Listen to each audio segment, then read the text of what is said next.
निधी वाटपाच्या सूत्रावर अखेर एकमत. सत्ताधारी विरोधी सदस्यांची बैठक. आचारसंहिता संपल्यानंतर कामांना येणार गती. जिल्हा परिषदेला 15व्या वित्त आयोगातून प्राप्त झालेल्या सुमारे 60 कोटी रुपयांच्या निधीच्या वाटपावरून निर्माण झालेला वाद अखेर मिटण्याच्या मार्गावर असल्याची माहिती सूत्रांकडून मिळते आहे.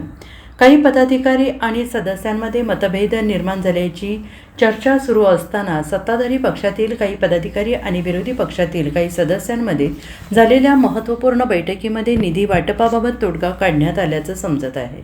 अध्यक्ष, उपाध्यक्ष, सभापती, सदस्यांना किती निधी द्यायचा यावरून विविध मते पुढे येत होती. त्यामुळे मतभेद निर्माण झाल्याचं बोललं जात आहे. या पार्श्वभूमीवर आमदार जयंत पाटील यांनी निधी खर्चाचे नियोजन तातडीनं पूर्ण करण्याचा सल्ला दिल्यानंतर या हालचालींना वेग आला आहे.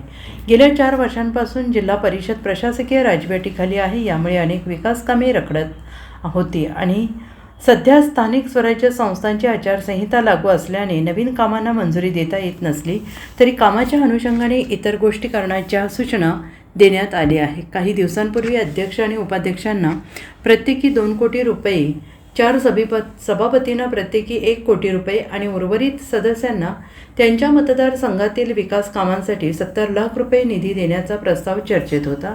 मात्र या वाटपाच्या सूत्रावरून एकमत होत नसल्याने वाद निर्माण झाल्याचं बोललं जात आहे. Bureau report, SBN Marathi, Sangli.